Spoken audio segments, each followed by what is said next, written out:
Hi, Jeremy Peterson here with Vesta Real Estate in Ogden, Utah. I'm coming to you today from the site of one of our projects, and it's time for another market update.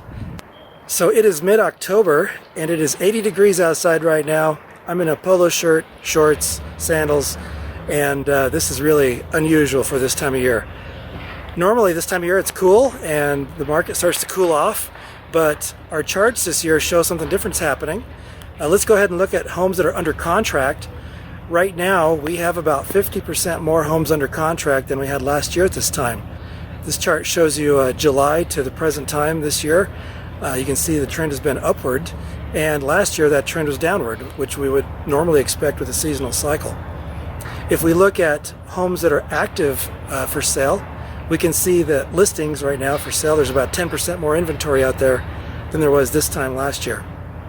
Now, we're a couple weeks away from daylight savings time, and that's usually when buyers become weekend warriors. They simply don't want to come home from work in the dark and then go shopping for homes. So they'll usually contact a realtor and schedule things up for a Saturday or Sunday and go take a look.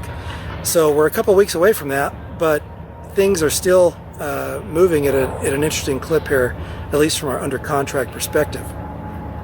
Now, if we take a broader look at the market, let's go and look at our sales volume for the last 25 years. And if we look at it from this perspective, we can actually see that the last couple of years have been the quiet part of the last decade. And you'll see that moving average right there. That moving average hasn't been at this level since 2012.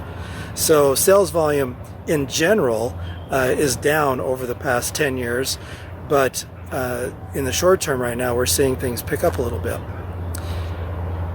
Now, the last time sales volume was this low, prices were in the dumps, and currently that could not be farther from the truth. So let's go ahead and take a look at our price chart and see what's happening there. As you can see here, let's go back through time. So in 2017 to 2020 we had a steady clip up in prices.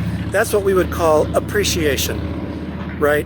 House prices were going up in general and in a broad-based way, and this was particular to Utah, and a lot of that had to do with our economy and the opportunities that are here. And then in 2020 to 2022 we had inflation. House prices went supernova and increased exponentially. That was an unnatural price shift in houses caused almost exclusively by inflation. Then we had interest rates spike, and you saw the drop right there. But it didn't take long. It only took about 6 months for prices to adjust. And then, as you see here with this little trend line, we've been creeping up again. And that is what we would call appreciation. House prices continue to go up. Now, what would be causing this appreciation to happen in a high interest rate environment? Well, first off, our economy is still good. We have a lot of jobs. We have low unemployment. We have people moving into the state. We have in-migration. In fact, a report came out this last week saying that Utah is going to cross 4 million people in the next 8 years.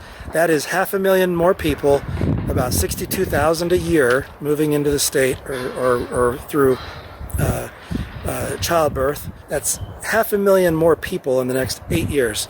We have to find a place to put all of them. Here in Ogden City, there's a few places that they could be shoehorned into, but not many. So a lot of this is going to go to the large open undeveloped spaces, probably down in Utah County. Salt Lake County is almost built out. So spaces will be filled in, but there's going to be a lot of people coming in, and that demand is going to be pushing up house prices in general. That scarcity is going to keep house prices pushing upwards. Now, the other thing that we might experience also is episodes of inflation. And this gets into the bigger picture of things, of what's happening at the national level. Some of you might have heard of the national debt. It comes up in the news every so often. It's 30 plus trillions of dollars, some absurd number. Well, it doesn't really seem to apply to us right now, but at some point the bills are going to come due.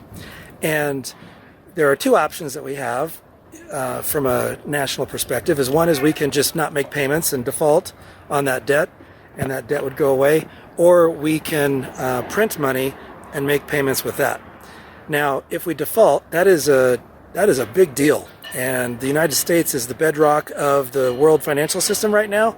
And if we were to do that, that would be a bad day. So that is not going to happen. And what our leaders will do is regardless of who wins the presidential election, our leaders will print money to pay the bills as long as possible. Now, if we were to default, I mean, you think interest rates are high now, right? Imagine how high interest rates would be if the lenders out there didn't think we were going to pay them back, right? That interest rates would go to the moon if we defaulted.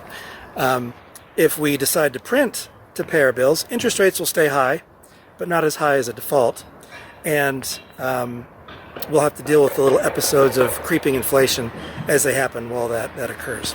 So the reason I bring this up is because it's related to real estate, and that real estate is a hedge against inflation. As you see, or as you saw in that price chart there, real estate went up with inflation, and then it continued to appreciate based on the regular dynamics of the economy. If we have more inflation, that'll be baked in the cake with real estate. So if you're on the fence about whether you think, I'm waiting for rates to come down a little more, or I'm waiting for prices to come down, that isn't going to happen. The future is what we see right now. We will probably continue this grind for years into the future. And so if you're thinking about getting into real estate, or you want to get into real estate, let's have that discussion and talk about what we can do to get you in so you can plant your flag in some real estate. So if you're interested, give me a call. I'd be glad to talk to you. This is Jeremy Peterson signing out.